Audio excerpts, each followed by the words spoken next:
Assalamualaikum warahmatullahi wabarakatuh. Perkenalkan, nama saya Sekara Ibri Arumsari dengan NIM 2022-12005 dari kelompok 12 yang akan mempresentasikan materi mengenai financial distress. Sebelumnya, apa itu financial distress itu sendiri? Definisi dari financial distress itu merupakan kesulitan keuangan, di mana situasi cash flow operasi perusahaan tidak cukup untuk memenuhi kewajiban saat ini, seperti kredit perdagangan atau beban bunga, dan perusahaan itu dipaksa untuk mengambil tindakan secara korektif. Financial distress itu sendiri menyebabkan perusahaan untuk default pada kontrak dan mungkin restrukturasi yang melibatkan perusahaan, kreditur, dan ekuitas investornya. Ciri-ciri dari perusahaan yang mengalami financial distress itu sendiri, yang pertama adanya pengurangan dividen, penutupan pabrik, kerugian, PHK, pengunduran CEO, dan harga saham jatuh. Perusahaan yang mengalami financial distress, contohnya adalah perusahaan HM Sampurna, Avon The Company for Women, Batavia Air, dan General Motor. Ini merupakan gambaran dari perusahaan yang mengalami kebangkrutan. Bagaimana cara menghadapi financial distress itu sendiri?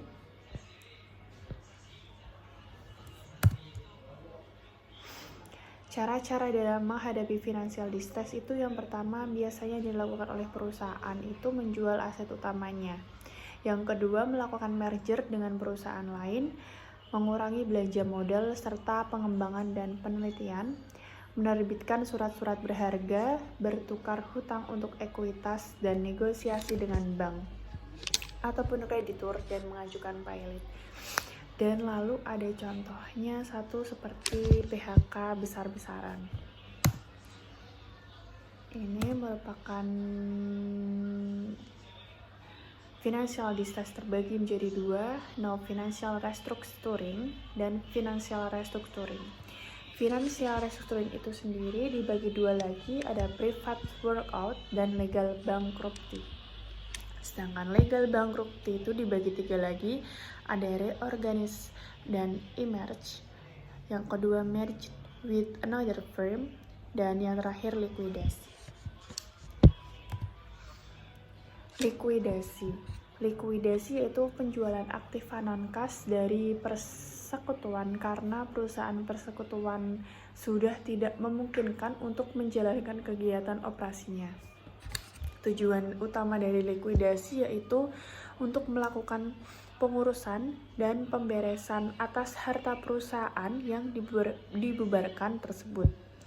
Likuidasi itu ditempuh apabila para kreditur berpendapat bahwa prospek perusahaan tidak lagi mengalami keuntungan. Aturan prioritas dalam likuidasi adalah aturan prioritas mutlak atau APR. Berikut adalah distribusi prioritas dalam likuidasi. Yang pertama, beban administrasi yang berkaitan dengan likuidasi aset perusahaan dinyatakan sedang pilot. Yang kedua, klaim yang timbul setelah pengajuan petisi kebangkrutan. Yang ketiga, ada upah, gaji, dan komisi. Lalu ada kontribusi untuk imbalan kerja yang timbul waktu 180 hari sebelum tanggal pengajuan. Ada klaim konsumen, klaim pajak, klaim kreditur terjamin dan tanpa jaminan, serta ada klaim pemegang saham preferen, lalu ada klaim pemegang saham biasa. Sedangkan reorganisasi sendiri merupakan di mana perusahaan melakukan reorganisasi finansial apabila dinilai bahwa prospek perusahaan itu masih baik, sehingga masih bisa tertolong. Langkah-langkah yang ditempuh dalam melakukan reorganisasi itu, yang pertama ada menentukan nilai perusahaan, yang kedua ada menentukan struktur model yang baru. Lalu ada perbedaan dari likuidasi dan reorganisasi, yaitu dalam likuidasi perusahaan itu sangat kecil atau asetnya kurang dari $100.000. Sedangkan dalam reorganisasi itu perusahaan dengan kreditur terjamin. Lalu dalam likuidasi perusahaan dengan kreditur tanpa jaminan. Sedangkan reorganisasi perusahaan yang memiliki ekuitas negatif. Private workout atau kepailitan. Manakah yang lebih baik? Secara historis, setengah dari restrukturasi keuangan melalui privat, tapi baru-baru ini kepailitan mulai mendominasi. Perusahaan yang muncul melalui private workout mengalami kenaikan harga saham jauh lebih besar dibandingkan dengan perusahaan yang muncul melalui kepailitan. Biaya langsung private workout jauh lebih sedikit daripada biaya kepailitan. Top manajemen biasanya kehilangan pekerjaannya pada private workout maupun kepailitan. Ada prepackaged bankruptcy. Prepackaged bankruptcy merupakan sebuah kebangkrutan di mana debitur dan kreditur itu menegosiasikan rencana reorganisasi dan kemudian hasil negosiasi tersebut berakhir dengan permohonan pailit. Manfaat utama adalah hal ini memaksa semua pihak untuk menerima reorganisasi kebangkrutan, menawarkan banyak keuntungan dari kebangkrutan pada umumnya jauh lebih efisien. Bagaimana cara memprediksi kebangkrutan dari perusahaan? Ada yang pertama, pakai model Z-score. Z-score merupakan formula yang berfungsi untuk memprediksi potensi kebangkrutan suatu perusahaan. Z-score merupakan angka-angka di dalam laporan keuangan suatu perusahaan. Nah, itu ada dua model. Yang pertama ada original dan revised.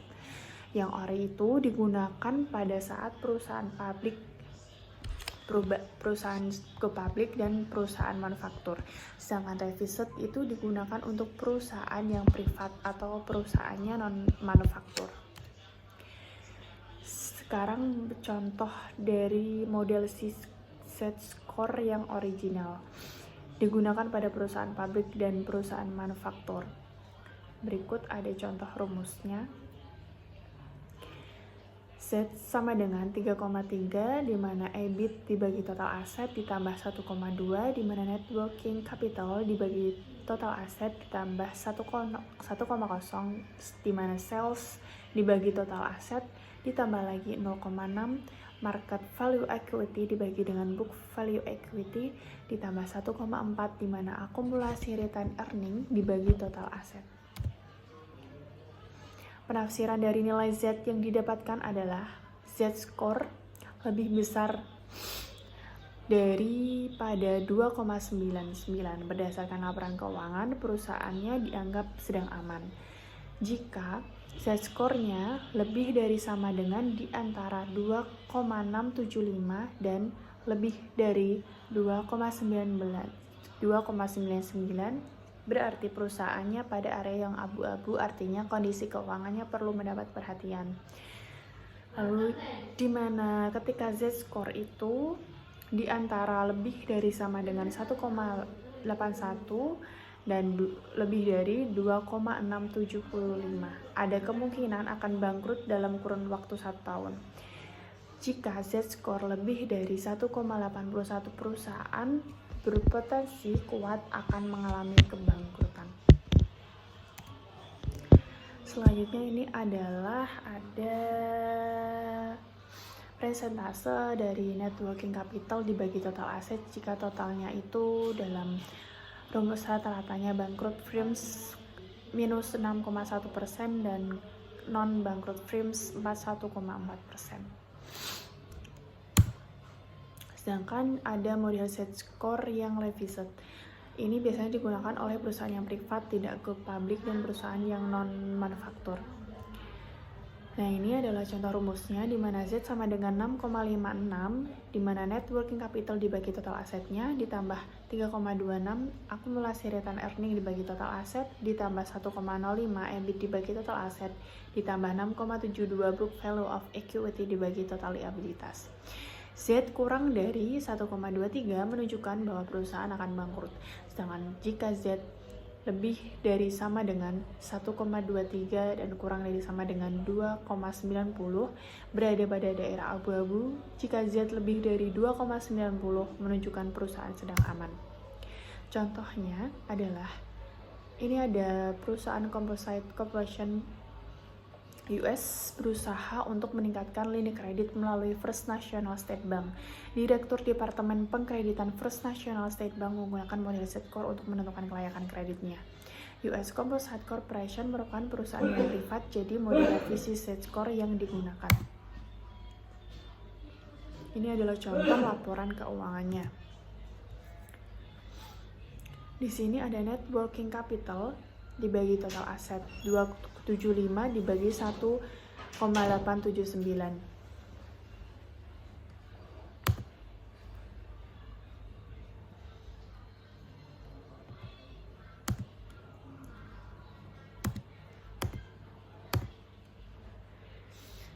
Di sini kita bisa lihat total aset dibagi 1,59 hasilnya 0,146, sedangkan akumulasi retra earningnya 390 dibagi total asetnya tadi 1,879 hasilnya 0,208. EBIT dibagi total aset 1219 dibagi 1,879 hasilnya 0,117. Yang book value of equity tadi ada angka 805 dibagi total liabilitasnya 588, jadi totalnya 1369. Lalu pada hasilnya yaitu Z sama dengan 10,96. Jadi kesimpulannya Z-score di atas 2,9, maka US Composition Corporation dianggap aman dan layak dalam kredit. Jadi kesimpulannya adalah financial distress atau kesulitan keuangan perusahaan adalah di mana situasi cash flow operasi perusahaan tidak cukup untuk memenuhi kewajiban saat ini, seperti kredit perdagangan atau beban bunga, dan perusahaan dipaksa untuk mengambil tindakan korektif serta menjalani restrukturasi keuangan. Restrukturasi keuangan dapat melibatkan likuidasi atau reorganisasi. Restrukturasi keuangan dapat dicapai melalui private brookout atau kepailitan. Salah satu cara baru dalam restrukturasi yaitu adalah pre-purchase bankruptcy. Untuk memprediksi kebangkrutan, metode Z-Score dapat digunakan. Terima kasih. Wassalamualaikum warahmatullahi wabarakatuh.